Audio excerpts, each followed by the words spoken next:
এদিকে শেখ হাসিনার বিচারের রায়কে ঘিরে যে কোনো বিশৃঙ্খলা এবং কার্যক্রম নিষিদ্ধ আওয়ামী লীগের তৎপরতা ঠেকাতে সারা দেশেই নিরাপত্তা ব্যবস্থা বাড়িয়েছে আইনশৃঙ্খলা বাহিনী। চট্টগ্রামে বিভিন্ন মোড়ে সতর্ক অবস্থানের পাশাপাশি উড়াল সড়কে তল্লাশি জোরদার করা হয়েছে। নগরীতে সন্ধ্যার পর থেকে তল্লাশি করছে পুলিশ ও বিজিবি। এছাড়া বিভিন্ন স্থানে সাদা পোশাকে পুলিশের অবস্থান জোরদার করা হয়েছে। গোপালগঞ্জেও সকাল থেকে জেলখানা চত্বর সহ বিভিন্ন গুরুত্বপূর্ণ জায়গায় বিজিবির টহল দেখা গেছে। মোতায়েন করা হয়েছে ৩ প্লাটুন বিজিবি। এছাড়া সেনাবাহিনী, পুলিশ, র্যাব সহ অন্যান্য বাহিনী জেলা ও উপজেলা সদর সহ বিভিন্ন গ্রামে টহল দিচ্ছে। এদিকে ফরিদপুর এবং মাদারীপুরেও বাড়তি নিরাপত্তা ব্যবস্থা নেওয়া হয়েছে। মোতায়েন করা হয়েছে ৪ প্লাটুন বিজিবি।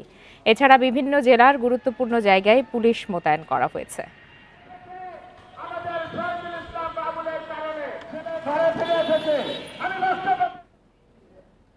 শেখ হাসিনার মামলার রায়কে ঘিরে নৈরাজ্য সৃষ্টির পাঁয়তারা চলছে। তারা জনমনে আতঙ্ক সৃষ্টি করছে বলে মন্তব্য করেন বিএনপি মহাসচিব মির্জা ফখরুল ইসলাম আলমগীর। রবিবার জাতীয় প্রেসক্লাবে এক আলোচনা সভায় তিনি এসব কথা বলেন। ফখরুল অভিযোগ করেন, পরিকল্পিতভাবে নির্বাচন বিলম্বিত করতে চায় কিছু মহল, জনগণ তা হতে দেবে না। উপমহাদেশের অবিসংবাদিত নেতা মাওলানা আব্দুল হামিদ খান ভাসানী তার ৩৯তম মৃত্যুবার্ষিকী উপলক্ষে আলোচনা সভার আয়োজন করে বিএনপি। এতে যোগ দেন বিএনপির মহাসচিব। সোমবার শেখ হাসিনার মানবতা বিরোধী অপরাধের রায় ঘিরে আতঙ্কের কথা তুলে ধরেন মির্জা ফখরুল। কেউ নৈরাজ্যের চেষ্টা করলে প্রতিরোধের হুঁশিয়ারি দেন তিনি। আগামীকাল ফ্যাসিস্ট হাসিনার গণহত্যার বিরুদ্ধে যেটা ট্রায়াল হয়েছে রায় বেরোবে। এই নিয়ে একটা চরম আপনার একটা বলা যেতে পারে যে একটা অনিশ্চয়তা, একটা আতঙ্ক সারা দেশে বিরাজ করছে। এই নিয়ে কোনো ওইটা বড় একটা অপেক্ষা রাখে না, এবং একটা মহল এটা নিয়ে বাংলাদেশে আবার একটা নৈরাজ্য সৃষ্টি করার জন্য পায়তারা করছে। তিনি অভিযোগ করেন, রাজনীতিতে নানা বিভ্রান্তি ছড়ানো হচ্ছে। এ থেকে পরিত্রাণের একমাত্র উপায় নির্বাচন। আজকে পরিকল্পিতভাবে এই বাংলাদেশে একটা অনিশ্চয়তা সৃষ্টি করতে চায় এবং তারা বিভিন্ন রকম দাবি তুলে নির্বাচনকে ব্যাহত বা বন্ধ বিলম্বিত করতে চায়। এই দেশের মানুষের এখন সবচেয়ে বড় প্রয়োজন যেটা, তারা হচ্ছে একটা নির্বাচিত সরকার যার পিছনে জনগণ থাকবে। কিছু মহল নির্বাচন নিয়ে ষড়যন্ত্র করছে বলেও মন্তব্য করেন বিএনপি মহাসচিব। পরিকল্পিতভাবে এই বাংলাদেশে একটা অনিশ্চয়তা সৃষ্টি করতে চায়। Mamunur Rahman, independent News, Dhaka. এবার ত্রয়োদশ সংসদ নির্বাচন ঘিরে আমাদের বিশেষ আয়োজন গণতন্ত্রের যাত্রা।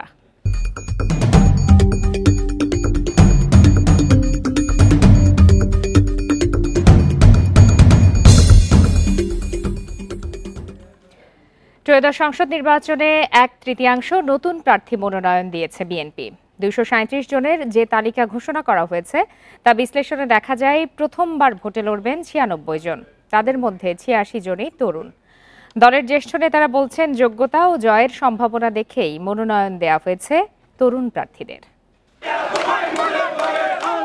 নওগাঁ 3 আসনে বিএনপির মনোনয়ন পেয়েছেন ফজলে হুদা বাবুল। এবারই প্রথম নির্বাচনে লড়ছেন তিনি।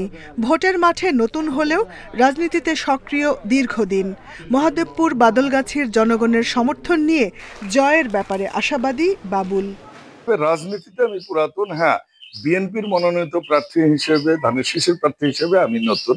আমি জনগণের সাথে ছিলাম, পাশে ছিলাম, কোভিডের সময় ছিলাম, বন্যার সময় ছিলাম, বিভিন্ন সামাজিক অনুষ্ঠানে ছিলাম। এই আসনটা বিএনপিরই ঘাঁটি এবং আমি কোনো চ্যালেঞ্জ, সেরকম কঠিন চ্যালেঞ্জ দেখছি না। আমার মনে হয় একটা ল্যান্ডস্লাইড ভিক্টরির দিকে আমরা এগিয়ে যাচ্ছি।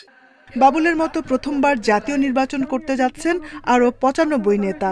জনসমর্থন পেতে নিয়মিত গণসংযোগে ব্যস্ত তারা। দল আমাকে প্রথমবারের মতন এখানে নমিনেশন দিয়েছেন। আশা করছি যে আমরা খুব সহজে এখানে বিজয় অর্জন করতে পারবো। 237 আসনের জন্য বিএনপির মনোনীত প্রার্থীদের মধ্যে 86 জনই তরুণ। নানা প্রতিশ্রুতি নিয়ে যাচ্ছেন নির্বাচনী এলাকায়। যেটা আমরা জেনজি বলছি, এবং সেই সাথে যুবকরা একটা বড় অংশ যেটা ফ্যাক্টর হয়ে দাঁড়াবে, এবং তাদেরকে আকৃষ্ট করার জন্য আমাদের মতো যারা তরুণ প্রজন্মের, যারা আমরা প্রতিনিধিত্ব করছি বিএনপির, আমরা চেষ্টা করছি জনগণের সাথে মিশতে। রংপুর বিভাগের ৩৩টি সংসদীয় আসনের মধ্যে ১২টিতেই নতুন প্রার্থী দিয়েছে বিএনপি।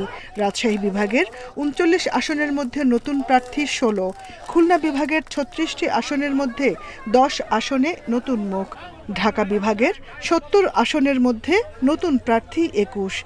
বিএনপি তরুণ এবং পুরান সকল মিলে বিএনপি ৮৩ জনের মতো তরুণ প্রার্থী বা ৮০ জন। যাই হোক, এর মধ্যে তো আরো বেশিও হওয়ার কথা, কোনো অসুবিধা নেই। এখানে এই দলটা তরুণ এবং বয়োজ্যেষ্ঠ মিলেই দলটা, অতএব সেইভাবেই যেখানে যেই আসনে উপযুক্ত, যার পাশ করার সম্ভাবনা বেশি, সেইভাবে কিন্তু চয়েস করা হয়েছে। তরুণরা নির্বাচিত হয়ে সংসদে গেলে রাজনীতিতে ইতিবাচক পরিবর্তনের সম্ভাবনা দেখছেন বিএনপির জ্যেষ্ঠ নেতারা। আগামী ফেব্রুয়ারি মাসে ধানের শীষ মার্কায় ভোট দিয়ে। Jahanara Parvin, Independent News, Dhaka. গণভোট নিয়ে মানুষের ধারণা পরিষ্কার নয়, তাই এটি যেন নির্বাচন কমিশনকে সমালোচনার মুখে না ফেলে সে বিষয়ে সতর্ক থাকতে হবে। ইসির সাথে সংলাপে রাজনৈতিক দলের নেতারা বলেন, নির্বাচনে পেশি শক্তির প্রভাব বন্ধে তাফসিলের পরই কঠোর হতে হবে কমিশনকে। সিইসির আশা, সব দল আচরণবিধি মানলে ভালো নির্বাচন সম্ভব। ত্রয়োদশ সংসদ নির্বাচন উপলক্ষে ইসির আয়োজনে ধারাবাহিক সংলাপের দ্বিতীয় দিনের শুরুতেই হট্টগোল বাধে। হাসনাত আমিনীর নেতৃত্বাধীন ইসলামী ঐক্যজোটের বিভক্ত অংশ সংলাপে গেলে তাদের বেরিয়ে যেতে বলে কমিশন, যদিও দলের নিবন্ধন নিজেদের দাবি করেন হাসনাত আমিনী অংশের নেতারা। রোববার সকালের পর্বে সংলাপে অংশ নেয় ৬টি দল। নির্বাচনে পেশিশক্তি বন্ধে কিছু পরামর্শ দেন তারা। একজন যোগ্যতা সম্পন্ন মানুষের পক্ষে, আমরা ইউনিভার্সিটিতে পড়েছি যে রাজনীতি হচ্ছে সমাজসেবার সবচেয়ে উত্তম মাধ্যম, কিন্তু এখন সমাজসেবা করার সুযোগ নেই। নির্বাচনের আগে যৌথ বাহিনীর অভিযান করে অবৈধ অস্ত্র উদ্ধার করা এবং চিহ্নিত সন্ত্রাসীদের গ্রেপ্তার করা। বিকেলের পর্বে ৬টি দলের কথা থাকলেও অংশ নেয়নি তৃণমূল বিএনপি। গণভোট যেন নির্বাচন কমিশনকে সমালোচনার মুখে না ফেলে সে বিষয়ে সতর্ক থাকার আহ্বান জানান নেতারা। যতই ভোট কাছাকাছি আসে তখন নির্বাচন দূরে চলে যায়। সামনে আছে কি ওসি, ডিসি, আর কি আছে আর একটা এসপি। গণভোটটা যে ওদিন করবেন, কিসের উপরে করবেন? দেশের মানুষ জানে, যিনি ভোট দেবেন তিনি জানে যে এই বিষয়ের উপরে গণভোট। অবাধ ও গ্রহণযোগ্য নির্বাচন করতে হলে দলগুলোর আচরণবিধি মানার বিকল্প নেই, বলেন সিসি। আচরণবিধি বানিয়েছে, সেটা পরিপালনে আপনাদের সহযোগিতা চাওয়া, আর হলো একটা সুন্দর নির্বাচনের কথা আমরা সবাই বলছি। আইন কানুনগুলো রাজনৈতিক সিদ্ধান্তে হয়, যখন হয় তখন আমরা বাস্তবায়নকারী হিসাবে আমরা আবির্ভূত হই, সেভাবে এটা চলে আসছে আর কি। ইসি কোনো রাজনৈতিক বিতর্কে জড়াতে চায় না বলেও মন্তব্য করেন সিসি। সুলতানা জাহান মিতু, ইন্ডিপেন্ডেন্ট নিউজ, ঢাকা। জাতীয় নির্বাচনের আগে গণভোটের দাবিতে মার্চ ফর যমুনা কর্মসূচি থেকে সরে এসেছে জামায়াত সহ ৮ দল। দুপুরে রাজধানীর মগবাজারে যৌথ সংবাদ সম্মেলনে এই সিদ্ধান্ত জানান নেতারা। জামায়াতের সেক্রেটারি জেনারেল মিয়া গোলাম পরওয়ার বলেন, প্রধান উপদেষ্টার ভাষণে জন আকাঙ্ক্ষা অর্ধেক পূরণ হয়েছে। জাতীয় নির্বাচনের দিনেই গণভোটের ঘোষণায় যে সংশয় তৈরি হয়েছে তা সরকারকেই দূর করতে হবে। তিনি আরও বলেন, জুলাই সনদের আইনি ভিত্তি দেয়া ইতিবাচক, তবে একটি দলকে খুশি করার জন্য প্রশাসনের রদবদল করা হচ্ছে বলে মন্তব্য করেন গোলাম পরওয়ার। প্রধান উপদেষ্টাকে কোনো রাজনৈতিক দলের দ্বারা প্রভাবিত না হওয়ার আহ্বান জানান তিনি। জুলাই সনদের আইনি ভিত্তির প্রয়োজনে যে গণভোটটা যখন হবে, এই গণভোটের সংস্কারের পক্ষে আমরা সবাই হা বলব এবং জাতিকে আমরা হায়ের পক্ষে ভোট দেওয়ার জন্য উদ্বুদ্ধ করব, কারণ আমরা সংস্কারের পক্ষে ছিলাম। গুরুত্বপূর্ণ মৌলিক যে সংস্কারগুলো গণভোটে যাচ্ছে কমিশনের পক্ষ থেকে, তার অনেক সংস্কারের ব্যাপারে একটি দল বিরোধিতা করেছিল। শাহজালাল বিজ্ঞান ও প্রযুক্তি বিশ্ববিদ্যালয় কেন্দ্রীয় ছাত্র সংসদ, শাকসু ও হল সংসদ নির্বাচনের তফসিল ঘোষণা করেছে বিশ্ববিদ্যালয় কর্তৃপক্ষ। তফসিল অনুযায়ী আগামী 17 ডিসেম্বর ভোট গ্রহণ হবে। 20 নভেম্বর খসড়া ভোটার তালিকা প্রকাশ, 22 ও 23 নভেম্বর ভোটার তালিকা সংশোধনের আবেদন ও আপত্তি গ্রহণ করা হবে। 24 নভেম্বর চূড়ান্ত তালিকা প্রকাশ করবে কমিশন। প্রার্থীদের দলীয় মনোনয়ন জমা 26 ও 27 নভেম্বর পর্যন্ত। প্রাথমিক প্রার্থী তালিকা প্রকাশ 28 নভেম্বর। মনোনয়নপত্র প্রত্যাহারের শেষ দিন 30 নভেম্বর। 2 ডিসেম্বর চূড়ান্ত প্রার্থী তালিকা প্রকাশ করবে ইসি। 28 বছর পর শাহজালাল বিজ্ঞান ও প্রযুক্তি বিশ্ববিদ্যালয়ে অনুষ্ঠিত হচ্ছে শাকসু নির্বাচন। 2 ডিসেম্বর 2025 রোজ মঙ্গলবার চূড়ান্ত প্রার্থী তালিকা প্রকাশ। 17 ডিসেম্বর 2025 রোজ বুধবার ভোট গ্রহণ সকাল 9টা থেকে বিকাল 4টা পর্যন্ত। লক্ষ্মীপুরে বিএনপি নেতা জহিরকে কুপিয়ে ও গুলি করে হত্যার ঘটনায় 3 জনকে আটক করেছে পুলিশ। রবিবার সকালে লতিফপুর ও বিভিন্ন স্থানে অভিযান চালিয়ে তাদের আটক করা হয়। এ ঘটনায় মামলার প্রস্তুতি চলছে জানিয়ে চন্দ্রগঞ্জ থানার ভারপ্রাপ্ত কর্মকর্তা মোহাম্মদ ফয়জুল আজিম নোমান বলেন, মাদক ব্যবসা ও অন্তঃকোন্দলের কারণে এই হত্যাকাণ্ড ঘটেছে বলে প্রাথমিকভাবে ধারণা করা হচ্ছে। সন্দেহভাজন 3 জনকে আটকও করা হয়েছে। তাদের জিজ্ঞাসাবাদ চলছে। নিহতের মরদেহ ময়না তদন্তের পর পরিবারের কাছে হস্তান্তর করা হয়েছে। এর আগে শনিবার রাতে চন্দ্রগঞ্জ ইউনিয়নের 4 নম্বর ওয়ার্ড বিএনপির সাধারণ সম্পাদক আবুল কালাম জহিরকে কুপিয়ে ও গুলি করে হত্যা করে দুর্বৃত্তরা।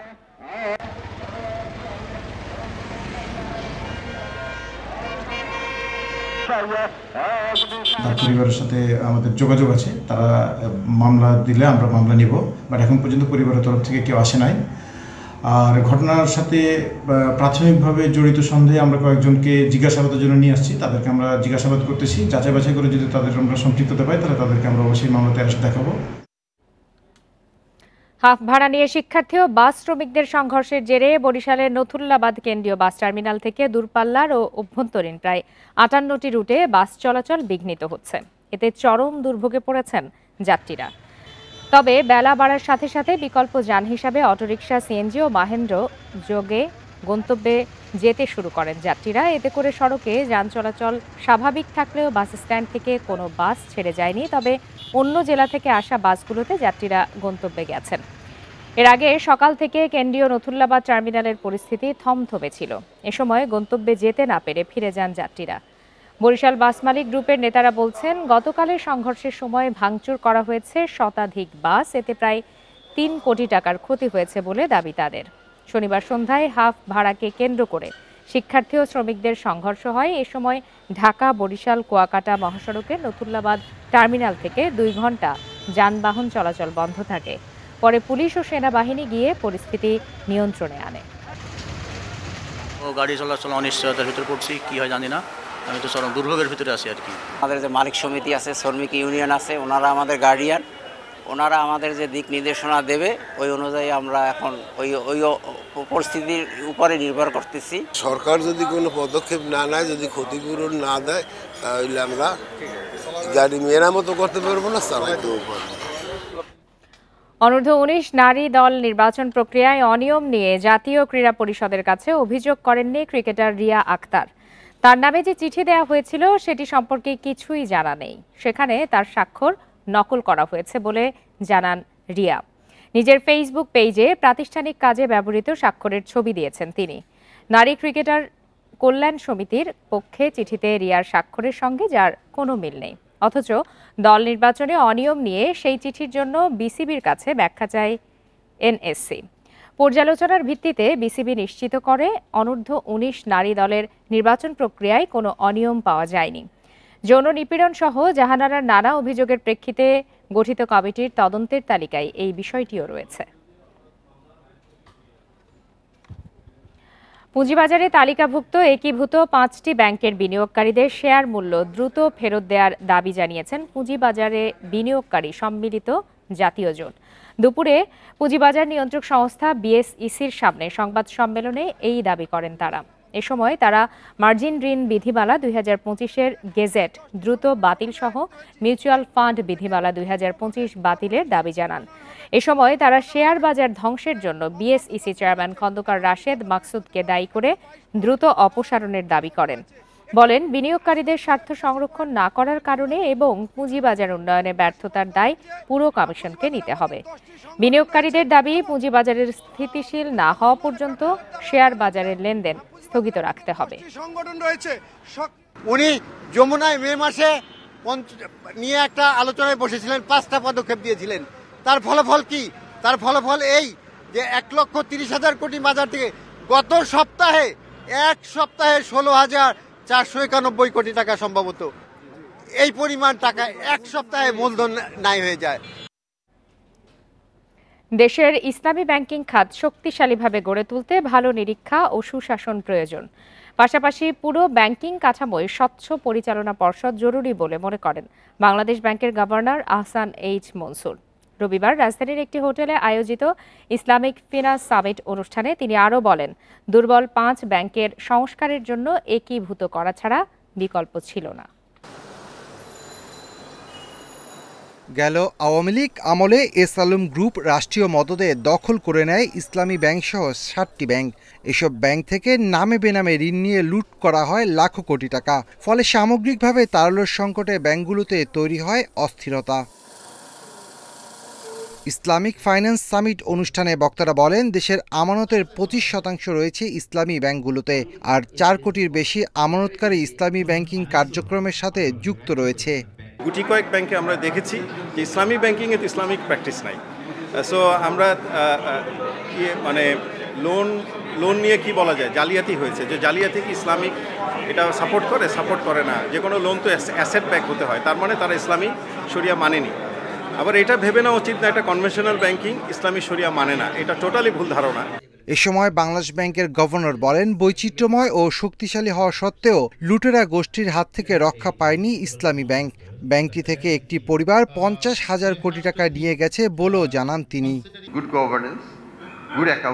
আমরা ইসলামী ব্যাংকগুলোতে শক্তিশালী পর্ষদ দেখতে চাই।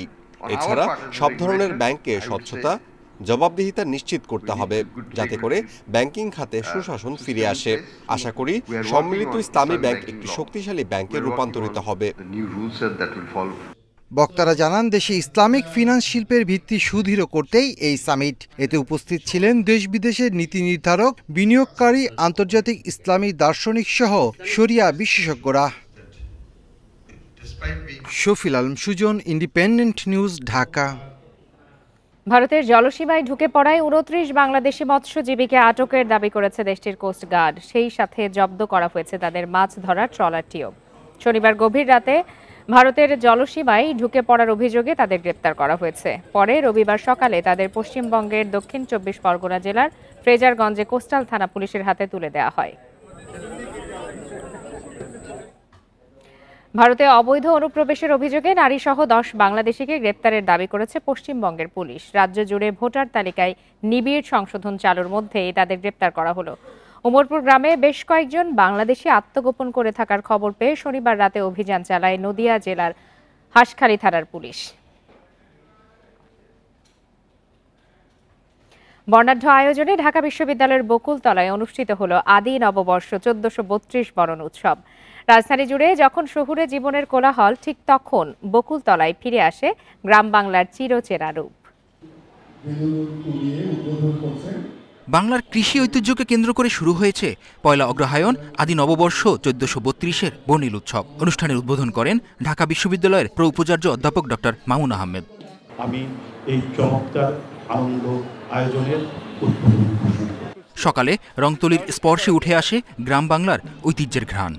অগ্রহায়ণ মাসে ধান কেটে তুলে আনার পর ফসলের মাঠ যেভাবে পড়ে থাকে খাখা করে, তো আর ওই ফসলের যে নিচের অংশটা পড়ে থাকে সেটার যে কালারটা আমি সেটাকে তুলে আনার চেষ্টা করছি।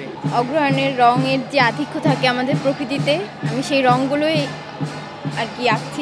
আয়োজন করা হয় গ্রাম বাংলার ঐতিহ্যবাহী পসরা নিয়ে বাহারি দোকানের। দিনব্যাপী গ্রামীণ মেলায় দেখা যাবে হস্তশিল্প, মাটির হাড়ি, নকশি কাঁথা আর পিঠাপুলির বাহারি পসরা। যারা বোঝে এটা সম্বন্ধে, বাংলার সংস্কৃতি এবং কৃষ্টি সম্বন্ধে বোঝে, এরাই এটা কিনে, কিন্তু ওই খেলনা হিসাবে এটার কিনে না। আমাদের দেশীয় যে পিঠাগুলো, এগুলো আমরা অনেকেই চিনি না। মানে বর্তমান আমাদের যে প্রজন্ম আছে তারা অনেকেই আসলে পিঠা সম্পর্কে অতটা মানে ধারণা নাই তাদের। আয়োজনের সঙ্গে প্রান্তিক কৃষকদের সম্পৃক্ত করার প্রত্যয় আয়োজকদের।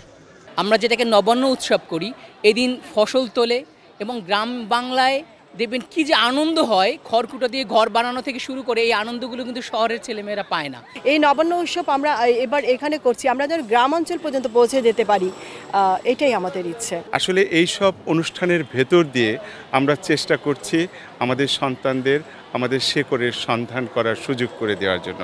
পরে পালা গান আর ঢাকঢোলের বাদ্যের তালে শুরু হয় আদি নববর্ষ আনন্দযাত্রা। কৃষকের ধান কাটার দৃশ্য, নৌকা, ধান, রবি শস্য সহ নানা প্রতীক হাতে নিয়ে অংশ নেন শিক্ষক শিক্ষার্থীরা। আলো, রং আর লোকসংস্কৃতির সমন্বয়ে আদি নববর্ষের এই উৎসব পরিণত হয় এক মিলন মেলায়। মেহেদী হাসান, ইন্ডিপেন্ডেন্ট নিউজ, ঢাকা। এর শেষ করছে আজকের বিরতিহীন রাত ৯টায় বাংলাদেশ। ইন্ডিপেন্ডেন্ট টেলিভিশনের সব খবরের আরও বিস্তারিত জানতে চোখ রাখুন ফেসবুক, ইউটিউব আর এক্সে। ধন্যবাদ সবাইকে এতক্ষণ সাথে থাকার।